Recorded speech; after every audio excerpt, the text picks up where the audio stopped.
All right, so there, we've extracted the old alternator, and this is the new one we're going to put in. And, you know, to make the things easier, we're just going to do things in reverse. So first we remove the 2 bolts, the pivoting bolt right here, and also the securing bolt.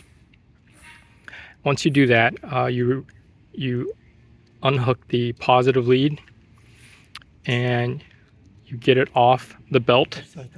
You turn it upside down, and that way you can get to the harness, because the harness is, you know, there's a plastic clip. You have to really squeeze it to get it out. And once that's done, then you work on the grounding lug. So yeah, so we're just reverse the process, and we'll just do a voiceover for that. All right guys, welcome back. Today we're going to replace a alternator for the Nissan Frontier. So the first step in replacing an alternator is unhooking the battery. We want to de-energize the whole system. All right, so in this case, this is pretty loose, so we're just going to yank it out. The second step to the replacing alternator process for a 98 Nissan is to kind of remove the air intake. We can get access to what we need to. All right, so you loosen these 2 bolts right here, and then you loosen the air filter cover, and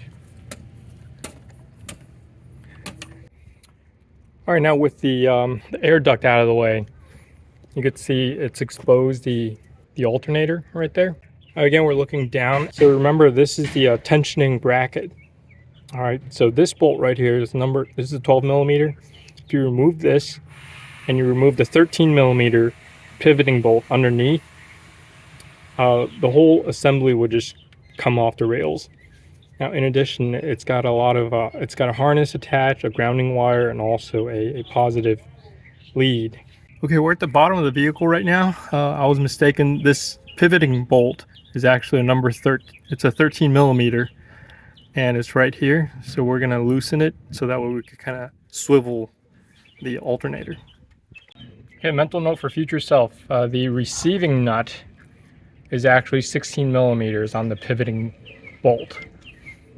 So, yeah, this is 13, and this is 16.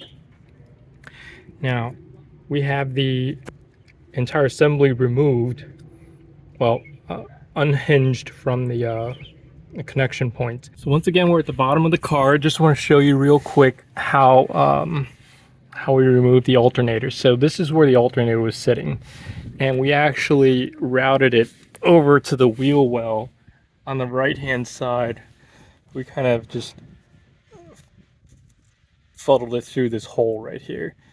It wasn't easy because, you know, we had to kind of shift these. I don't know if these are brake lines or refrigerant lines, but they have a little bit of give, so, you know, we're able to sneak it out of here.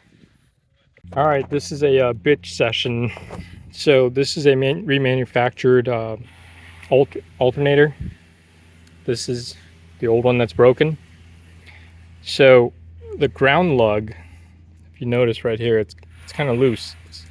It's not even the right threading, so I can't install this. But I'm just gonna find a one that fits and replace it. But these are things that you have to deal with, and it's a huge pain in the ass. Just want to document that. All right, so I can't find the right size bolt. Embarrassed to admit, for thousands of bolts that I own. But so what I'm going to do is I'm going to use this is just a piece of number 14 stranded wire. I'm just going to shove this in here. Well, I'm going to cut the insulation off.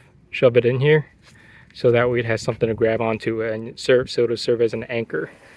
I know, you know, it's unorthodox, but first of all, it's copper, so it's conductive. And how this thing works is the actual wire that's connected to this face is actually what does the grounding, so it shouldn't be a big deal in the grand scheme of things.